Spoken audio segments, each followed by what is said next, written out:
இப்போ நம்ம பார்க்க போகிறது டபுள் இன்டகிரேஷன் மெத்தட். ஸோ இதை நம்ம எப்படி கண்டுபிடிப்பாங்க அப்படின்னா, எப்படி கண்டுபிடிக்கலாம் அப்படின்னா, இதில் வந்து ஸ்லோப் அண்ட் மேக்ஸிமம் டிஃப்ளெக்ஷன் நம்மகிட்ட கேட்டிருப்பாங்க. ஓகேவா? இது மெக்காலே மெத்தடில் பார்த்தீங்க அப்படின்னா மேக்ஸிமம் டிஃப்ளெக்ஷன் எங்கே அக்கர் ஆகுது, நெக்ஸ்ட் வந்து டிஃப்ளெக்ஷன் அண்டர் த லோடு அப்படி தான் கேட்பாங்க. இந்த டிஃப்ளெக்ஷனுங்கிற இதை வச்சு தான் கேட்பாங்க. ஓகேவா? ஸோ ஸ்லோப் அண்ட் டிஃப்ளெக்ஷன் அதே மாதிரி கேட்டிருந்தாங்கன்னா நம்ம அதை டபுள் இன்டகிரேஷன் மெத்தடில் சால்வ் பண்ணோம். கொடுத்துருந்தாங்க அப்படின்னா டேரெக்டாக அதை வச்சு சால்வ் பண்ணிடுங்க. அப்படி கொடுக்காத இன்கேஸ் கொடுக்கல அப்படின்னா இந்த மாதிரி சால்வ் பண்ணோம். ஓகேவா? ஸ்லோப் மேக்ஸிமம் டிஃப்ளெக்ஷன் அப்படின்னு கேட்டிருக்காங்கன்னு பாருங்க. அப்படி கேட்டிருந்தாங்கன்னா அந்த டபுள் இன்டகிரேஷன் மெத்தடில் நம்ம சால்வ் பண்ணோம். ஓகேவா? A cantilever beam of 3.5 meter length. So இங்கே பாருங்க கேண்டிலிவர் இருக்குது, ஒன் எண்ட் இஸ் ஃபிக்ஸ், அது ரெண்டு இஸ் ஃப்ரீ. ஓகேவா? அது total length 3.5 metre and of uniform rectangular cross section of 200 mm wide and 400 mm deep is loaded with a point load of 25 kilonewton at its free end ன்னு கொடுத்துருக்காங்க. அப்போ இது வந்து இதே மாதிரி போட்டிருந்தாங்க அப்படின்னா அது ஃபிக்ஸ்டு எண்டு. ஸோ இது வந்து எம்டியாக தான் இருந்திருக்கும், ஃப்ரீ எண்டாக தான் இருக்கும். ஸோ ஃப்ரீ எண்டில் தான் என்ன சொல்லியிருக்காங்கன்னா 25 kilonewton வந்து ஆக்ட் ஆகும் அப்படின்னு சொல்லியிருக்காங்க. And uniformly distributed load of 15 kilonewton per meter run over its entire length. So whole லென்த்துமே 15 kilonewton per meter ஃபுல்லாக இருக்குது. ஓகேவா? ஸோ அஸ்யூம் யங்ஸ் மாடுலஸ் உடைய வேல்யூ கொடுத்துருக்காங்க. calculate the slope and maximum deflection of the beam by double integration method. So first நம்ம என்ன பண்ணோம் அப்படின்னா எல்லாமே ஒரே டேர்முக்கு கொண்டு வந்துடணும். ஓகேவா? யூனிட் கொண்டு வந்துடணும். ஸோ 200 ஜிகானா 10⁻⁹ newton per metre square. So இங்கே என்ன கொடுத்துருக்காங்க, ரெக்டாங்குலர் கிராஸ் செக்ஷன் கொடுத்துருக்காங்க, வைடு டீப் அப்படி கொடுத்துருக்காங்க. ஸோ டேரெக்டாக நமக்கு ஐயோடைய வேல்யூ கொடுக்கல. ஸோ ஐயோடைய வேல்யூ கொடுக்காம என்ன கொடுத்துருக்காங்க, வைடும் டீப்பும் கொடுத்துருக்காங்க. அப்போ பிடி கியூப் டிவைடட் பை 12. ஓகேவா? நீங்கள் ஃபஸ்ட்டு இங்கே கன்வெர்ட் பண்ணி வச்சுக்கோங்க. நான் கன்வெர்ட் பண்ணலை, ஸோ அதனால் ஆன்சர்லேருந்து நான் கன்வெர்ட் பண்ணியிருக்கிறேன். ஓகேவா? ஸோ நீங்கள் இங்கேயே என்ன பண்ணுங்கள், எம்எம் மீட்டராக கன்வெர்ட் பண்ணிக்கோங்க. எம்எம் மீட்டராக கன்வெர்ட் பண்ணிங்கன்னா என்ன பண்ணுவீங்க, 1000 என்ன பண்ணுவீங்க, டிவைட் பண்ணணும். ஓகேவா? நான் மென்ஷன் பண்ணல. ஓகே, எம்எம் மீட்டராக கன்வெர்ட் பண்ணால் 1000 என்ன பண்ணணும், டிவைட் பண்ணணும். டிவைட் பண்ணிவிட்டு அதுக்கப்புறம் இதை சால்வ் பண்ணிக்கோங்க. ஓகேவா? உங்களுக்கு ஆன்சர் 1.06 × 10⁻³ மீட்டர்/4 அப்படின்னு வரும். ஓகேவா? ஸோ ஐனாலேயே இங்கே என்ன, சப்போஸ் நீங்கள் எம்எம் கன்வெர்ட் பண்ணால் இல்லைனா மீட்டராக கன்வெர்ட் பண்ணிக்கலாம், எப்படி வேணாலும் கன்வெர்ட் பண்ணிக்கலாம். பட் இங்கே பவர் என்ன போடணும், 4 போடணும். அதுதான் என்னது ஐ. ஓகேவா? ஸோ மொமெண்ட் ஆஃப் இனர்ஷியா நம்மகிட்ட கேட்டிருக்கிறது என்னது அப்படின்னா ஸ்லோப் அண்ட் மேக்ஸிமம் டிஃப்ளெக்ஷன். ஓகேவா? ஸோ ஃபஸ்ட்டு ஸ்டெப் இது எப்படி பண்ணணும் அப்படின்னா, ஃபஸ்ட்டு வந்து என்ன பண்ணுங்க அப்படின்னா இந்த இடத்துல எப்பவுமே வந்து இந்த எக்ஸை நம்ம எங்கேருந்து போடணும் அப்படின்னா ஃப்ரம் த ஃபிக்ஸ்டு எண்ட், அதுதான் கண்டிஷன். ஓகேவா? ஃப்ரம் த ஃபிக்ஸ்டு எண்ட்லேருந்து தான் என்ன போடணும் அப்படின்னா, இப்போ இந்த செக்ஷனில் நம்ம இந்த இடத்துல எந்த இடத்துலனாலும் நம்ம எக்ஸ் நம்ம பிரிச்சுக்கலாம். பட் இந்த எக்ஸ் நம்ம எங்கேருந்து போடணும், ஃப்ரம் த ஃபிக்ஸ்டு எண்ட்லேருந்து தான் போடணும். அதுதான் அதோட ரூல். ஓகேவா? எக்ஸ்ன்னு போட்டுக்கோங்க. அப்போ இந்த ரிமைனிங் டிஸ்டன்ஸ் எவ்வளோ இருக்கும், மொத்த லென்த்து 3.5, அதுலேருந்து இந்த எக்ஸ் போயிடுச்சு அப்படின்னா அப்போ 3.5 - x தானது இந்த கேப். ஓகேவா? இப்போ நம்ம என்ன பண்ணோம் அப்படின்னா, இப்போ இதுக்கு மட்டும் தான் என்ன பண்ணணும், நம்ம வந்து ரியாக்ஷன் எழுதணும். இப்போ பாருங்கள் இந்த டவுன்வர்ட் டைரக்ஷன் ஆனது நெகட்டிவ். 25 இன்ட்டு இந்த டிஸ்டன்ஸ் என்ன போடுவீங்க, 3.5 இன்ட்டு எக்ஸ், அதுதான் என்னது இங்கே போட்டுக்கோம். இங்கே நம்ம கால்குலேட் பண்ணிக்கோம். 25 டவுன்வர்ட் டைரக்ஷன் 3.5 - எக்ஸ். நெக்ஸ்ட் இருக்குது பாருங்க, ஒரு யூடிஎல் ஆக்ட் ஆகுதா. ஸோ இந்த குறிப்பிட்ட கேப் அந்த யூடிஎலோடைய வேல்யூ என்னது 15. யூடிஎல்னா என்னது, load into distance divide by 2 தானே. அந்த லோடு வந்து டவுன்வர்ட் டைரக்ஷன் ஆக்ட் ஆகுது. ஸோ -15 லோட் போட்டுருவீங்க. டிஸ்டன்ஸ் அளவு 3.5 இன்ட்டு எக்ஸ். ஓகேவா? ஸோ இங்கே பாருங்கள், இங்கே லோட் போட்டாச்சு, டிஸ்டன்ஸ் டிவைடட் பை 2. ஓகேவா? இதை நான் வந்து ரொம்ப சிம்பிளிஃபை பண்ணி எழுதிக்கிறேன். ஸோ என்ன பண்ணுங்கள், 25 இன்ட்டு 3.5 உள்ள மல்டிப்ளை பண்ணுங்கள், இந்த ஆன்சர் வரும். நெக்ஸ்ட் 25 இதோட மல்டிப்ளை பண்ணிங்கன்னா 25 இன்ட்டு எக்ஸ் வந்து ப்ளஸ் 25x வரும். ஓகேவா? Minus plus. நெக்ஸ்ட் என்ன பண்ணுங்கள், இது 2யும் 15யும் நீங்கள் சால்வ் பண்ணால் 7.5 வரும். இங்கே நமக்கு 3.5x ரெண்டு டேர்ம் இருக்கிறனால நான் ஸ்கொயர் போட்டுக்கிறேன். ஓகேவா? நெக்ஸ்ட் என்ன பண்ணுறோம், இதை வந்து நம்ம வந்து ஸ்ப்ளிட் பண்ணி எழுதிக்கணும். ஓகேவா? ஸ்ப்ளிட் பண்ணி எழுதிட்டு என்ன பண்ணுங்கள், உள்ள மல்டிப்ளை பண்ணுங்கள். ஸோ இங்கே பாருங்கள் 3.5, இங்கே வந்து a - b the whole square. அப்போ என்ன ஃபார்முலா, a² - 2ab + b². ஓகேவா? அதான் 3.5 ஸ்கொயர் பண்ணால் இந்த ஆன்சர் வருது, ப்ளஸ் b² - 2ab நம்ம மல்டிப்ளை பண்ணி வச்சுருக்கிறேன். நெக்ஸ்ட் என்ன பண்ணோம், இந்த 7.5 வச்சு என்ன பண்ணோம், உள்ள எல்லா டேர்மையும் ஃபஸ்ட்டு மல்டிப்ளை பண்ணும். ஃபஸ்ட்டு 7.5 வச்சு 12.25 மல்டிப்ளை பண்ணுங்கள். திரும்ப 7.5 வச்சு x² மல்டிப்ளை பண்ணுங்கள். திரும்ப 7.5 வச்சு 7x மல்டிப்ளை பண்ணால் உங்களுக்கு இந்த ஆன்சர் வரும். ஓகேவா? திரும்ப என்ன பண்ணுங்கள், இது எவ்வளோ தூரம் சிம்பிளிஃபை பண்ண முடியுமோ சிம்பிளிஃபை பண்ணி வச்சுக்கணும். இங்கே பாருங்கள், ஸ்கொயர்டு எக்ஸுக்கு ஸ்கொயர்டுங்கிற டேர்ம் இது ஒன்று தான் இருக்குது. அதனால் -7.5x² போட்டாச்சு. நெக்ஸ்ட் எக்ஸ் டேர்ம் பாருங்கள், இந்த ஒரு எக்ஸ் டேர்ம் இருக்குது, இங்கே ஒரு எக்ஸ் டேர்ம் இருக்குது. பட் ரெண்டுமே ப்ளஸ் தான். அப்போ என்ன பண்ணணும், ரெண்டுமே ப்ளஸ் பண்ணிக்கோங்க. 77.5 வருது.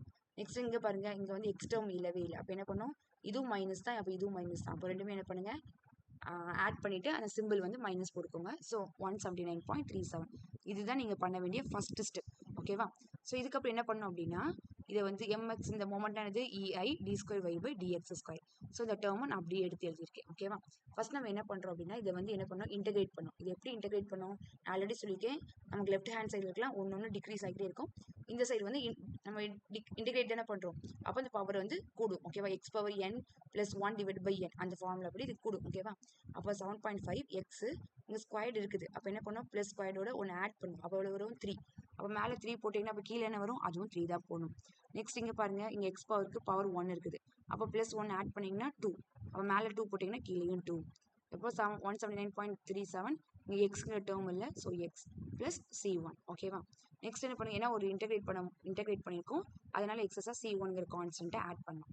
நெக்ஸ்ட் என்ன பண்ணுறோம், இதை நான் எவ்வளோ தூரம் நான் சிம்பிளிஃபை பண்ண முடியுமோ நான் சிம்பிளிஃபை பண்ணியிருக்கேன். 7.5 3ஆல் டிவைட் பண்ணால் எனக்கு இந்த ஆன்சர், 77.5 2ஆல் டிவைட் பண்ணால் எனக்கு இந்த ஆன்சர். நெக்ஸ்ட் இந்த ஆன்சர் கால்குலேட் பண்ணியிருக்கேன். ஓகேவா? ஸோ டபுள் இன்டெகிரேஷனை பொறுத்தளவில் கண்டிஷன் ரெண்டு கண்டிஷன் தான். x is equal to 0, dy by dx is equal to 0. Next condition பாருங்கள், x is equal to 0, y is equal to 0. இதே தான். பட் மெக்கானில் என்ன பண்ணுவீங்க அப்படின்னா, நான் first x is equal to 0, y is equal to 0 போட்டு C1க்கு ஒரு வேல்யூ கண்டுபிடிப்பீங்க. நெக்ஸ்ட் என்ன பண்ணுவீங்க, x is equal to L. So அந்த கண்டிஷன் மட்டும் நல்லா பார்த்துக்கோங்க. மெக்காலேயும் இதுதான் first condition. But second condition வந்து மெக்காலையில் மாறும். ஓகேவா? x is equal to என்ன போடுவீங்க அப்படின்னா, டோட்டல் லென்த் என்னதோ அதை இங்கே மென்ஷன் பண்ணுவீங்க. அதே மாதிரி என்ன பண்ணுவீங்க அப்படின்னா, ஃபஸ்ட்டு ஒரு தடவை இன்டெகிரேட் பண்ணுவீங்க. நான் அதுதான் இங்கே தப்பாக கால்குலேட் பண்ணிட்டேன், அதுன்னு நினச்சிட்டு அதே மாதிரி கால்குலேட் பண்ணிட்டேன். ஃபஸ்ட்டு ஒரு தடவை இன்டெகிரேட் பண்ணுவீங்க, திரும்ப இன்டெகிரேட் பண்ணிட்டு தான் என்ன பண்ணுவீங்க, அந்த ரெண்டு கண்டிஷனையும் அப்ளை பண்ணுவீங்க. பட் இங்கே அப்படி பண்ணக்கூடாது. ஃபஸ்ட்டு ஒரு தடவை இன்டெகிரேட் பண்ணிட்டீங்களா, இன்டெகிரேட் பண்ணோன்னே ஃபஸ்ட்டு ஒரு கண்டிஷனை அப்ளை பண்ணோன்னே என்ன ஆயிரும், இது எல்லாமே இது 0 ஆயிரும். ஸோ எக்ஸ்ட்ரம் எல்லாம் 0 ஆச்சுன்னா நமக்கு C1 0 ஆயிருமா. அப்போ என்ன பண்ணுவோம், இங்கே C1 வராது. ஓகேவா? இந்த ஈக்குவேஷனை இது எப்படி ஆயிடுது, இந்த மாதிரி ஆயிடுது. இங்கே C1 வராது. ஸோ ஏன்னா C1 0. ஓகேவா? இது இப்படி பண்ணியாச்சு. நெக்ஸ்ட் என்ன பண்ணோம், இந்த ஈக்குவேஷன் தான் என்ன பண்ணோம், திரும்ப அகைன் இன்டெகிரேட் பண்ணோம். இப்போ சாரி இங்கே பாருங்க, இங்கே பாருங்க இந்த ஈக்குவேஷன் வந்துருமா, திரும்ப இந்த ஈக்குவேஷன் வந்த பிறகு என்ன பண்ணோம், இதை வந்து அகைன் இன்டெகிரேட் பண்ணுறோம். இது பாருங்க 1 டிக்ரீஸ் ஆயிரும். So EA into Y is equal to இங்கே பாருங்க x3 இருக்குது, ப்ளஸ் 1 ஆட் பண்ணால் 4. ஸோ மேலே 4 போட்டால் கீழேயும் 4. அதே மாதிரி இங்கே பாருங்க, இங்கே 1 + 1 ஆட் பண்ணிங்கன்னா 3. ஸோ கீழேயும் 3. அதே மாதிரி இங்கே 1 + 1 ஆட் பண்ணிங்கன்னா 2 டிவைட் பை 2. ஓகேவா? நெக்ஸ்ட் என்ன பண்ணுங்க, இதை நான் எவ்வளோ தூரம் நான் சிம்பிளிஃபை பண்ண முடியுமோ நான் டிவைட் பண்ணி வச்சிருக்கிறேன். நெக்ஸ்ட் என்ன பண்ணணும், செகண்ட் கண்டிஷனை அப்ளை பண்ணணும். திரும்ப x is equal to 0, y is equal to 0. Double இன்டெகிரேஷனை பொறுத்தளவில் ரெண்டுக்குமே ஒரே கண்டிஷன் தான். பட் ஃபர்ஸ்ட் கண்டிஷன் வந்து x is equal to 0, dy by dx is equal to 0ன்னு போட்டிருப்பீங்க. இங்கே second condition x is equal to 0, y is equal to 0. ஓகேவா? is equal to 0, therefore C2 is equal to 0 ஆயிருமா. அப்போ இங்கே என்ன பண்ணோம் அப்படின்னா, இங்கே எக்ஸஸாக ஒன்று ஆட் பண்ணணும், நான் ஆட் பண்ணாமல் விட்டுட்டேன். ஓகேவா? ப்ளஸ் C2 அப்படின்னு வரும். ஏன்னா ஒரு தடவை நம்ம இன்டெகிரேட் பண்ணியிருக்கிறோம், திரும்ப ஒரு தடவை இன்டெகிரேட் பண்ணும்போது என்னது, எக்ஸஸாக ஒரு கான்ஸ்டன்ட்டை நம்ம ஆட் பண்ணோம். therefore C2 ப்ளஸ் C2ன்னு வரும். நான் எழுதலை, நீங்கள் எழுதிக்கணும். ப்ளஸ் C2 அப்படின்னு வருமா. அப்போ நீங்கள் என்ன பண்ணுவீங்க, அப்போ C2 உடைய வேல்யூ நமக்கு என்ன ஆயிரும், 0ன்னு ஆயிரும். திரும்ப என்ன பண்ணுவீங்க, இப்போ இங்கே 0 ஆயிடுச்சுன்னா திரும்ப என்ன பண்ணுவீங்க, இந்த டேர்மை அப்படியே இங்கே எடுத்து எழுதிடணும். ஓகேவா? நெக்ஸ்ட்டு நம்மகிட்ட என்ன கேட்டிருக்காங்கன்னா, maximum deflection at the free end. எப்பவுமே மேக்ஸிமம் டிஃப்ளெக்ஷன் வந்து ஃப்ரீ எண்டில் தான் அக்கர் ஆகும். நம்மகிட்ட என்ன கேட்டிருக்காங்க, மேக்ஸிமம் டிஃப்ளெக்ஷன் கேட்டிருக்காங்க. அதில் டீட்டா பியும் கண்டுபிடிச்சிக்கோங்க, ஒய் பியும் கண்டுபிடிச்சிருங்க. ஓகேவா? ஸோ டோட்டல் லென்த் அளவு x is equal to 3.5. அப்போ நீங்கள் என்ன பண்ணுங்க, ஃபஸ்ட்டு இந்த ஸ்லோப் ஈக்குவேஷனை எடுத்துக்கோங்க. ஸ்லோப் ஈக்குவேஷன் நமக்கு எங்கே இருக்குது, ஃபஸ்ட் ஈக்குவேஷன் நம்மளுடைய ஸ்லோப் ஈக்குவேஷன். இந்த ஸ்லோப் ஈக்குவேஷனை அப்படியே எடுத்து எழுதிக்கோங்க. ஓகேவா? ஸோ நான் ஸ்லோப் ஈக்குவேஷன் அப்படியே எடுத்து எழுதிட்டேன். பட் C1 C2லாம் எழுதக்கூடாது, ஏன்னா C1 C2 உடைய வேல்யூ நமக்கு 0 தானே. ஸோ எழுதக்கூடாது. இங்கே பாருங்கள், எக்ஸ்க்கு பதிலாக 3.5 சப்ஸ்டியூட் பண்ணுங்கள். உங்களுக்கு என்ன வரும், இந்த மாதிரி நீங்கள் கால்குலேட் பண்ணிக்கோங்க. எக்ஸ் ஸ்கொயர் பதில் 3.5 சப்ஸ்டியூட் பண்ணுங்கள், எக்ஸ் பதில் 3.5 நீங்கள் சப்ஸ்டியூட் பண்ணிங்கன்னா உங்களுக்கு இந்த ஆன்சர் வரும். ஓகேவா? இதை நீங்கள் இன்னும் சிம்பிளிஃபை பண்ணிங்கன்னா உங்களுக்கு இந்த ஆன்சர் வரும். நெக்ஸ்ட் என்ன பண்ணோம், நமக்கு டீட்டா dy by dxங்கிறது டீட்டா, ஈங்கிறத டினாமினேட்டரில் கொண்டு வந்துருங்க. நமக்கு என்ன தெரியும், ஈயோடைய வேல்யூ தெரியும், ஐயோடைய வேல்யூவும் தெரியும். நெக்ஸ்ட்டு ஈயோடைய வேல்யூ ஐயோடைய வேல்யூ சப்ஸ்டியூட் பண்ணிட்டீங்க அப்படின்னா உங்களுக்கு டீட்டா ஸ்லோப்போடைய வேல்யூ தெரிஞ்சிடும். ஓகேவா? ஸ்லோப்போடைய யூனிட் என்னது, இந்த ரேடியன், டிகிரி இல்லைனா ரேடியன் இருக்கும், அதனால நாங்கள் ரேடியன் எழுதிக்கிறேன். ஓகேவா? ஸோ நெகட்டிவ் சைன் போடக்கூடாது. அது எது இண்டிகேட் பண்ணுது அப்படின்னா, டவுன்வர்ட் டிஃப்ளெக்ஷனை இண்டிகேட் பண்ணுறதுக்காக தான் மைனஸ் வருது. அதனால எடுத்து எழுதும் போது ஆன்சர் எழுதும் போது மைனஸ் போட வேண்டாம். நெக்ஸ்ட் என்ன கண்டுபிடிங்க, இப்போ நம்ம டீட்டா கண்டுபிடிச்சாச்சு. நெக்ஸ்ட் என்ன கண்டுபிடிக்கணும், ஒய் கண்டுபிடிக்கணும். ஒய் கண்டுபிடிக்கும் போது EA into ஒய்ங்கிறது என்னது, உங்களுடைய தேர்ட் ஈக்குவேஷன். பாருங்க, தேர்ட் ஈக்குவேஷன், இந்த தேர்ட் ஈக்குவேஷன் இருக்கா, இதுதான் என்னது, டிஃப்ளெக்ஷன் ஈக்குவேஷன். ஃபர்ஸ்ட் எப்பவுமே ஒரு ஈக்குவேஷனை இன்டெகிரேட் பண்ணும்போது உங்களுக்கு கிடைக்கிற ஆன்சர் கிடைக்கிறது வந்து ஸ்லோப் ஈக்குவேஷன். ஓகேவா? பாருங்கள் ஃபஸ்ட்டு ஒரு இது இருக்குது. இதை நீங்கள் ஃபஸ்ட்டு எடுத்தோன்னே இன்டெகிரேட் பண்ணும்போது உங்களுக்கு இது கிடைக்கிறது. இதுதான் ஸ்லோப் ஈக்குவேஷன். திரும்ப அதை ஒன் செகண்ட் இன்டெகிரேட் பண்ணுறீங்களா, அதுதான் என்னது டிஃப்ளெக்ஷன் ஈக்குவேஷன். ஓகேவா? அந்த ஈக்குவேஷனை இப்போ நம்ம சப்ஸ்டியூட் பண்ணணும். ஸோ எப்படி சப்ஸ்டியூட் பண்ணும்போது என்ன வேல்யூ போடுவீங்க? நெக்ஸ்ட் பாருங்கள், அந்த ஈக்குவேஷன் ஃபஸ்ட் நான் எடுத்து எழுதிக்கிறேன். அதில் x = 3.5ங்கிற வேல்யூவை நீங்கள் சப்ஸ்டியூட் பண்ணிவிடுங்க. சப்ஸ்டியூட் பண்ணிட்டீங்கன்னா உங்களுக்கு ஆன்சர் 638.59 வரும். இங்கே நமக்கு இஐங்கிறது டினாமினேட்டரில் கொண்டு வந்துடணும். ஸோ therefore இஐ உடைய வேல்யூ சப்ஸ்டியூட் பண்ணுங்கள். therefore உங்களுக்கு ஆன்சர் 2.86 × 10⁻³ வந்துடும். ஓகேவா? ஸோ அதுதான் நம்ம கிட்ட கேட்டிருக்காங்க. ஸ்லோப்பும் மேக்ஸிமம் டிஃப்ளெக்ஷனும் கண்டுபிடிக்க சொல்லியிருக்காங்க.